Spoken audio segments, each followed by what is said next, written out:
या भविष्य काळामध्ये विश्वासाचं राजकारण आपल्याला प्रस्थापित करायचं असेल तर महाविकास आघाडीशिवाय पर्याय नाही, ही भूमिका आपल्याला या ठिकाणी स्वीकारावी। आज जनमानसामध्ये गढूळ वातावरण झालेलं आहे। नेमका आम्ही आयुष्यात विश्वास ठेवायचा कुणावर हा प्रश्न निर्माण झालेला आहे। आणि या अविश्वासाच्या वातावरणामध्ये एक आशेचं किरण दिसतं, ते राहुल गांधींचं दिसतं, आदरणीय पवार साहेबांचं दिसतं, आदरणीय उद्धव ठाकरे साहेबांचं दिसतं। आज या महाराष्ट्रातल्या 13 कोटी जनतेला वाटतं की या 3 लोकांच्या माध्यमातूनच हा महाराष्ट्र सुजलाम आणि सुफलाम होऊ शकतो। आणि म्हणून आज आपली जबाबदारी आहे, आपली कार्यकर्त्यांची जबाबदारी आहे की येणाऱ्या भविष्यकाळात ही जबाबदारी घेऊन आपल्याला या ठिकाणी काम करावं लागेल। स्वर्गीय सारे पाटील साहेबांनी या तालुक्याची हरित क्रांती करण्याची भूमिका घेतली। त्या काळामध्ये दत्ताजीराव कदम साहेब असतील, खंजीराव साहेब असतील, या सगळ्यांनी या तालुक्याला पुढे घेऊन जाण्याचं काम प्रामुख्याने त्या काळामध्ये केलं। तोच वसा आणि वारसा स्वर्गीय सारे पाटील साहेबांनी पुढच्या काळामध्ये पुढे घेऊन जाण्याचं काम केलं। मला आठवतंय 2009 साली ज्यावेळी या जिल्ह्यामध्ये 2च आमदार निवडून आले, एक बंटी पाटील आणि एक सारे पाटील साहेब या ठिकाणी निवडून आले। आणि मला त्यावेळी आठवतंय की मी नवीन होतो, माझी दुसरी टर्म होती, परंतु त्यावेळी सारे पाटील साहेबांनी एक सोनियाजींना पत्र लिहिलं आणि म्हणले या जिल्ह्यामध्ये जर काँग्रेसला ताकद द्यायची असेल तर आपण बंटी पाटलाला मंत्री करा। हे उपकार मी माझ्या आयुष्यामध्ये कधीही आणि मी अनेकदा सभेमध्ये बोललेला आहे, अनेकदा मी याचा उल्लेख केलेला आहे। आणि म्हणून मला आज आनंद आहे की आज जिल्हा काँग्रेसचा अध्यक्ष या नेता या नात्यानं आज स्वर्गीय सारे पाटील साहेबांचं स्वप्न गणपतराव दादांना आमदार म्हणून पूर्ण करण्याची जबाबदारी तुम्ही आम्ही सर्वजण या ठिकाणी घेऊ। एक चांगलं कर्तृत्ववान नेतृत्व, एक चांगलं सज्जन नेतृत्व, एक सन्मानाचं नेतृत्व, ज्यांनी या ठिकाणी शारपड जमिनीमध्ये एक विकासात्मक दृष्टिकोन घेऊन या तालुक्याला पुढे घेऊन जाण्याचं काम प्रामुख्याने या ठिकाणी केलं। आता लोकांनी शिरोळचा निर्णय घ्यायचा की एक शांत संयमी नेतृत्व पाहिजे का पुढच्या बाजूला काय मी सांगायची या ठिकाणी गरज नाही। सगळ्या शिरोळला या ठिकाणी माहित आहे, मी त्याचं सांगण्याची आवश्यकता असं मला वाटत नाही। एक शांत संयमी नेतृत्व गणपतराव दादांच्या माध्यमातून या ठिकाणी आपल्याला मिळालेलं आहे। आपण काळजी करू नका, त्यांच्या माध्यमातून येणाऱ्या भविष्यकाळात या तालुक्याला विकासात्मक दृष्टिकोन देण्याचा प्रयत्न तुमचा आमचा निश्चितपणे या ठिकाणी असतात।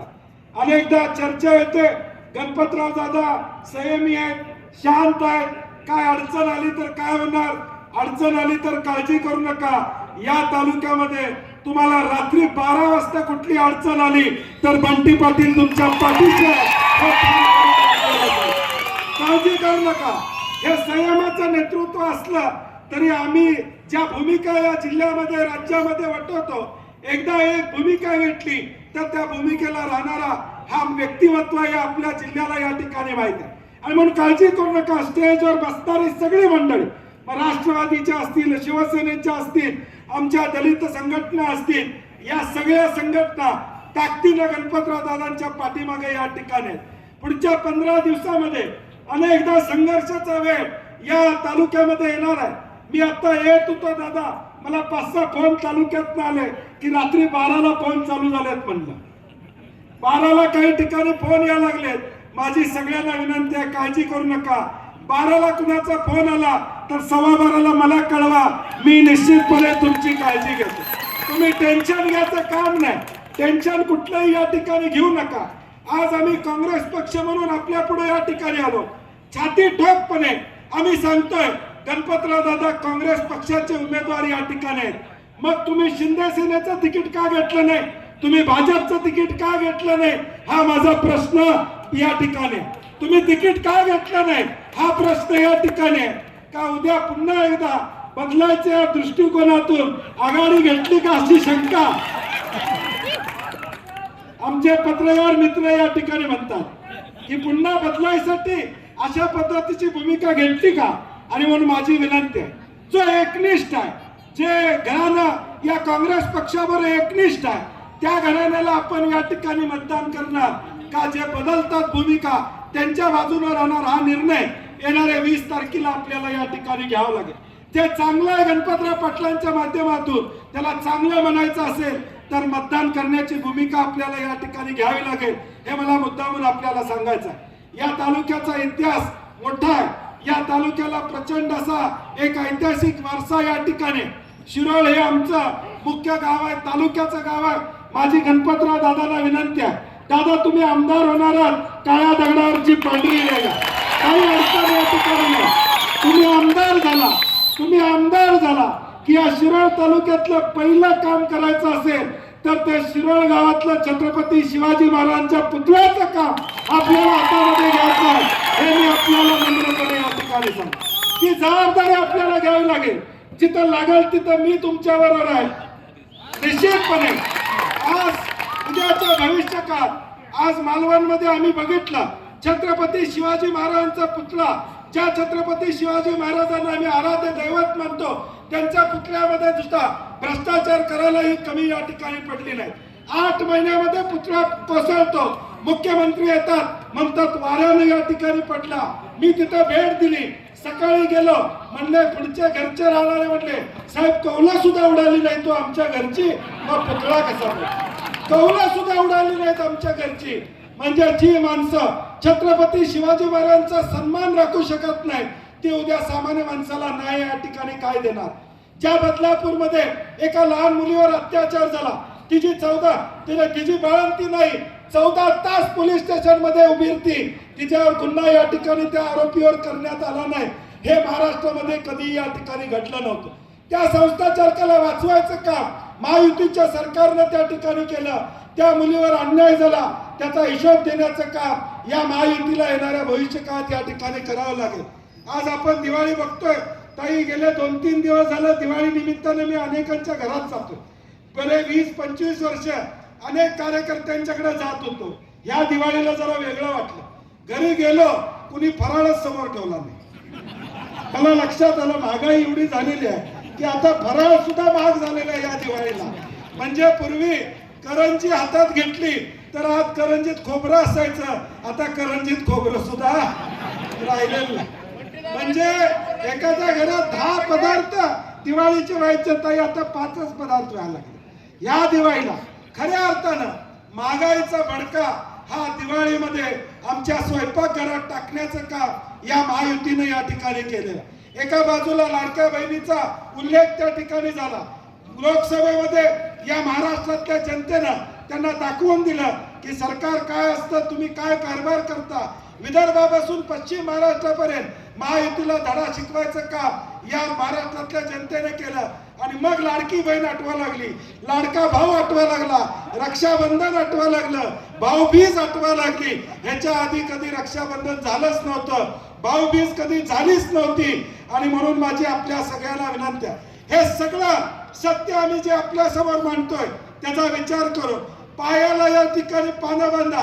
पुढचे 15 दिवस दुसरा काही काम या ठिकाणी करायचं नाही. पुढचे 15 दिवस आपल्याला गणपतराव पाटलांसाठी या ठिकाणी द्यायचे आहे.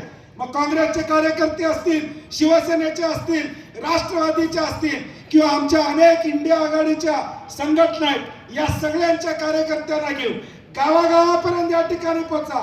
लोकांच्या पर्यंत पोहोचण्याचं काम या ठिकाणी करा.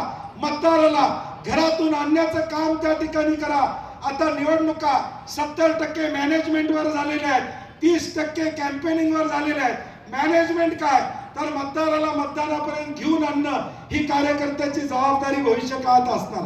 आम्हाला जर वाटत असेल, आम्हाला मनापासून वाटत असेल सारे पाटील साहेबांना खऱ्या अर्थानं श्रद्धांजली या ठिकाणी अर्पित करायचं असेल तर गणपतराव दादांना किमान 50,000च्या मताधिक्यानं निवडून देण्याची भूमिका आपल्याला येणाऱ्या भविष्य काळात स्वीकारावी लागेल.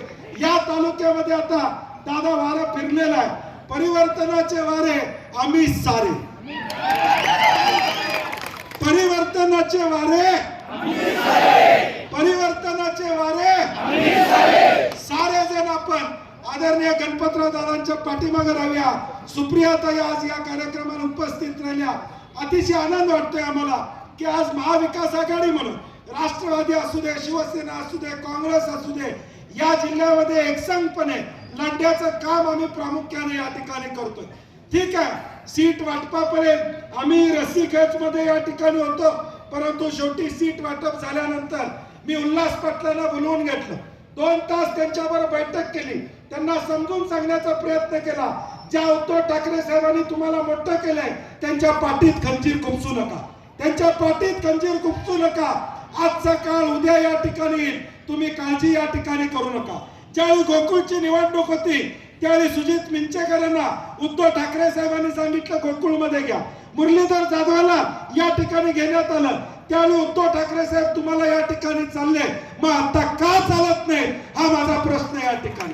ज्यावेळी तुम्हाला गरज होती त्यावेळी शिवसेना, उद्धव ठाकरे साहेब तुमचे दैवत होते, आज ते दैवत कुठे गेलं? आणि म्हणून माझ्या कडवट शिवसैनिकांना शिरोळ मधल्या या ठिकाणी विनंती आहे, ज्या लोकांनी उद्धव ठाकरे साहेबांना फसवलं, बाळासाहेब ठाकरे साहेबांचा अपमान केला, पवार साहेबांचा अपमान केला, त्यांना धडा शिकवायचा असेल, मताची ताकद दाखवायची असेल तर आपल्याला ही संधी आलेली आहे.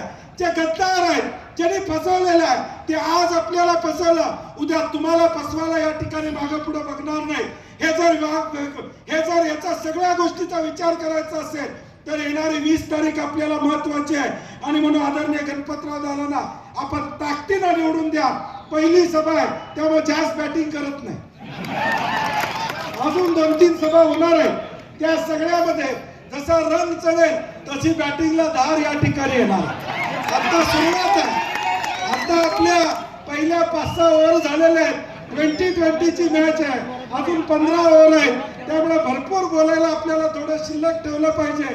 परंतु आपण सगळ्यांनी पुन्हा एकदा सांगतो, परिवर्तनाचे वारे, परिवर्तनाचे वारे. जय हिंद, जय महाराष्ट्र. सभेची निवडणूक झाली आणि त्यानंतर विधानसभेचं रणांगण कधी सुरू होणार याची चर्चा या महाराष्ट्रामध्ये सातत्यानं होती. कारण की या महाराष्ट्रातल्या जनतेला वाटत होतं निवडणुका लवकर व्हाव्यात, महायुतीचं सरकार महापालिका, जिल्हा परिषद, नगरपालिकेच्या निवडणुका गेले 2.5 वर्ष करत नाही. आणि म्हणून या राज्यातल्या लोकांना देखील वाटत होतं की आता राज्यपाल राजवट येते वाटतं आणि वर्षभर राज्यपालांचा कारभार या राज्यामध्ये होईल का अशी शंका निर्माण झाली होती. परंतु शेवटी महाराष्ट्राची भूमी आहे, छत्रपती शिवाजी महाराजांची भूमी आहे, इथं काय चुकीचं केलं तर लोक सोडणार नाही हे लक्षात आल्यामुळे या निवडणुका आता लावण्याची वेळ भाजपवर त्या ठिकाणी आली. आणि या रणांगणामध्ये मागच्या वेळी ऑक्टोबरमध्ये निवडणुका झाल्या होत्या, आता अगदी नोव्हेंबर पर्यंत या निवडणुका पुढे घेऊन जाण्याचं काम केलं. त्यांना वाटलं की मॅचची टायमिंग वाढवली, अंपायर मॅनेज केला तर मॅच जिंकणार. मॅच ते जिंकणार नाहीत, महाविकास आघाडीच मॅच या ठिकाणी जिंकणार. कुठल्याही परिस्थितीत काही या ठिकाणी बदल केला, तारखा जरी पुढे घेतल्या असल्या तरी या महाराष्ट्रातली जनता गेले 3 वर्ष वाट बघते. ती एकाच गोष्टीची ताई वाट बघते, ती काँग्रेस फोडणाऱ्यांचा बदला घ्यायचा, आदरणीय पवार साहेबांचा पक्ष फोडला त्यांचा बदला घ्यायचा, आणि उद्धव ठाकरे साहेबांचा पक्ष फोडला त्यांना या ठिकाणी हिसका दाखवायचा. हे गेले 3 वर्ष ही महाराष्ट्रातली जनता या ठिकाणी वाट बघते. आणि ही संधी आता आपल्या सगळ्यांना या निवडणुकीच्या निमित्तानं आलेली आहे. आपण बघितलं हे महाराष्ट्र राज्य आहे, स्वर्गीय यशवंतराव चव्हाण साहेबांच्या पासून या राज्याला एक वेगळा इतिहास आहे. हा इतिहास पुसण्याचं काम गेल्या 3 वर्षामध्ये या ठिकाणी झालं. आज असलेला, सकाळी असलेला आमदार संध्याकाळी गुवाहाटीत होता, सुरतमध्ये होता, हे या उभ्या महाराष्ट्रानं या ठिकाणी बघितलं. सकाळी भेटलेले उद्धव ठाकरे साहेबांना भेटलेली मंडळी संध्याकाळी सुरत मार्गे गुवाहाटीला पोहोचले, हे उभ्या महाराष्ट्रानं या ठिकाणी बघितलेले. विश्वास कुणावर ठेवायचा असं एक अविश्वासाचं वातावरण दुर्दैवानं या राज्यामध्ये त्या ठिकाणी निर्माण झालं. आज समाजामध्ये आपण सगळेजण राहतो, आपण विश्वासानं आपलं जीवन जगत असतो. रवींद्र वस्त्र निकेतन मध्ये सुरू आहेत दिवाळीच्या गुलीगत ऑफर्स. तब्बल 2 एकरात विस्तारलेल्या रवींद्र वस्त्र निकेतन मध्ये फुल फॅमिलीची full shopping, Diwali double gift धमाका.